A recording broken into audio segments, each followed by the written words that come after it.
ನೇರವಾಗಿ ಮಾತಾಡ್ತೀನಿ, ನೀವು ಯಾರು ಅನ್ಯತಾ ಭಾವ ತಿಳಿಬಾರ್ದು.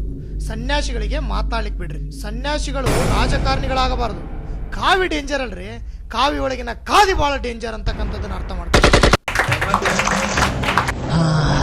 ಯಾರಾದ್ರೂ ಒಬ್ಬ ರಾಜಕಾರಣಿ ದುಡ್ಡು ತಂದು ಕೊಟ್ಟಾಗ ಯಾರಾದ್ರೂ ಒಬ್ಬ ಸ್ವಾಮಿಗಳು ಇದನ್ನ ದುಡ್ಡು ತಂದಿವ ಹೆಂಗ್ ತಂದಿವ ಅಂತ ಯಾರಾದ್ರೂ ಕೇಳಿವೇನ್ರಿ? ನಾವು ಕೇಳಿವನ್?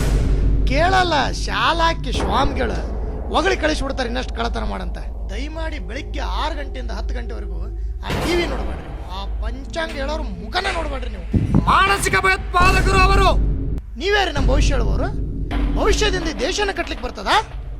ಬಸವಣ್ಣವ್ರ ಬಗ್ಗೆ ಏನು ಹೇಳಕ್ ಇಷ್ಟಪಡೋದಿಲ್ಲ ಸ್ವಾಮಿ. ಕಟ್ಟಿದೀವ ರಾಷ್ಟ್ರವನ್ನ, ಹಿಂದೂ ಸಾಮ್ರಾಜ್ಯವನ್ನು ಕಟ್ಲಿಕ್ಕೆ ಹೊರಟವ್ರಿಗೆ ಒಂದು ಮಾತನ್ನ ಕೇಳ್ತೇನೆ. ಇವತ್ತು ಇಸ್ಲಾಮರು ಸಮಾಜವನ್ನು ಕಟ್ಟಿದ್ದಾರೆ. ನಮಾಜ್, ರೋಜಾ, ಜಕಾತ್, ಹಜ್ನ ಆಧಾರದ ಮೇಲೆ, ಮೊಹಮ್ಮದ್ ಪೈಗಂಬರ ಕುರಾನಿನ ಆಧಾರದ ಮೇಲೆ ಎಲ್ಲ ಕಾಯಕವನ್ನು ಮಾಡ್ತಾರೆ ಇಸ್ಲಾಂ ಧರ್ಮದವರು. ಎಲ್ಲಾದ್ರೂ ಒಂದ್ ಕಡೆ ಅವರು ಸರಾಯಿ ಅಂಗಡಿ ತೆಗೆದಿರೋದು ನೋಡಿದಿರಾ? ಅಲ್ಲಾ ಒನ್ ಸ್ಟಾರ್ ನೋಡಿದ್ರು? ಶಿವ ಬಾರ್ ಅಂಡ್ ರೆಸ್ಟೋರೆಂಟ್ ನೋಡಿದ್ರು? ದೇವರುಗಳು ಯಾಕೆ ದೇವಸ್ಥಾನಗಳಲ್ಲಿ ಬಾಗಿಲುಗಳನ್ನು ಹಾಕಿಸಿಕೊಳ್ಳುತ್ತವೆ? ದೇವಾಲಯಗಳಲ್ಲಿ ಯಾಕೆ ಸೆಕ್ಯೂರಿಟಿ ಪೊಲೀಸರಿದ್ದಾರೆ? ದೇವಸ್ಥಾನಗಳಲ್ಲಿ ಯಾಕೆ CCTV ಕ್ಯಾಮೆರಾಗಳಿವೆ? ಅವು ದೇವರಾದರೆ ಅವು ಅವರುಗಳನ್ನು ಕಾಪಾಡಿಕೊಳ್ಳಲಿ. ಉತ್ತರ ಹೇಳ್ಬೇಕಲ್ರು ನೀವು ನಮಗೀಗ. ತಮ್ಮನ್ನ ತಾವು ಕಾಪಾಡಿಕೊಳ್ಳೋದು, ನಿಮ್ಮನ್ನೇನು ಕಾಪಾಡ್ಯಾವು? ಇವತ್ತಿತ್ತಲಾಗ ಒಂದು ಆರಂಭ ಆಗ್ಬಿಟ್ಟೈತ್ರಿ ವಾಸ್ತು ಅಂತ. ಸಂಡಾಸ್ ರೂಮ್ ತೆಗೆದು ಈ ಕಡೆಗೆ ಹಾಕೋದು, ಬಾತ್ರೂಮ್ ತೆಗೆದು ಈ ಕಡೆಗೆ ಹಾಕೋದು. ನಿಮ್ಮಂಥವ್ರದ್ದು ಹೋಗ್ಲಿ ಆ ಕಡೆ, ನಮ್ಮಂತ ಸ್ವಾಮಿಗಳು ತಲೆ ಕೆಟ್ಟು ಹೋಗ್ಬಿಟ್ಟೈತಿ. ಮಠ ಬದಲಾಸಕತ್ಬಿಟ್ಟಿವಿ.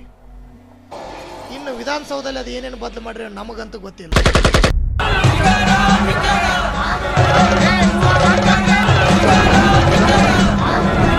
ಎಷ್ಟು ಜನರಿಗೆ ಮೋಸ ಮಾಡ್ತೀರಿ, ಎಷ್ಟು ಜನರಿಗೆ ಸುಳ್ಳು ಹೇಳ್ತೀರಿ? ಆ ಗುಡಿಗೋರಿ ಈ ಗುಡಿಗೋರಿ, ಯಾವ ಗುಡಿಗೆ ಹೋದ್ರಿ ಏನ್ ಸ್ವಾಮಿ? ಈ ರಾಜಕುಮಾರನ್ನ ವೀರಪ್ಪನ ಹಿಡ್ಕೊಂಡು ಹೋದಾಗ ಊರು ತುಂಬಾ ಸುತ್ತಾಡಿದ್ರಿ, ಆ ದುಡಿ ಸುತ್ತಾಡಿದ್ರಿ, ಎಲ್ಲ ದೇವ್ರಿಗೂ ಸುತ್ತಾಡಿದ್ರು. ನೋ ನೋ ನೋ, ರೊಕ್ಕ ಹೋದ್ಮೇಲೆ ನಕ್ಕೀರಿನಿಂದ ರಾಜಕುಮಾರ ಬಿಡುಗಡೆ ಆಗಿದ್ದು ಇತಿಹಾಸ. ಬುದ್ಧಿ ಐತೇನ್ರಿ ಜಗತ್ತಿಗೆ? ಆ ದೇವ್ರೆಲ್ಲ ಕಾಪಾಡ್ತಾನ? ಚಪ್ಲಿ ತೆಗೆ ನೋಡಿದಂತ ಇದು ಏನು ಮನ್ಸಿಗೆ ನೋಡಿಲಿ ದುಃಖ ಅನ್ಸತ್ತ, ನನಗೆ ಭಾಳ ದುಃಖ ಅನ್ಸತ್ತ. ಹತ್ತಿರ ನಮ್ಮನ್ನ ನೋಡಿಲಿ ರಾಜಕಾರಣ ಅಂತ ತಿಳ್ಕೊಂಡ್ಬಿಡ್ತಾರ. ದೇವರು ಇರುವುದೇ ನಿಜವಾಗಿದ್ದರೆ 360 ವರ್ಷಗಳ ಕಾಲ ಬ್ರಿಟಿಷರು ನಮ್ಮನ್ನು ಹಿಂಸಿಸಿ ಕೊಲ್ಲುವಾಗ ಮುಕ್ಕೋಟಿ ದೇವಾನು ದೇವತೆಗಳೆಲ್ಲ ಎಲ್ಲಿ ಹೋಗಿದ್ದರು? ಸ್ವತಂತ್ರ ಹೋರಾಟದಲ್ಲಿ ನಿಮ್ಮ ದೇವತೆಗಳ ಪಾತ್ರವೇನು?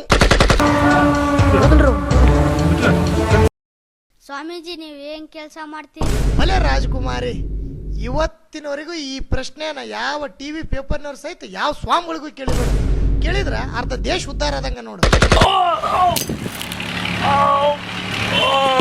ಮುದ್ದೆಗಾಗಿ ಮದ್ಯಕ್ಕಾಗಿ ಮಾಧ್ಯಮದವರಾಗಿರ್ಬೇಕು.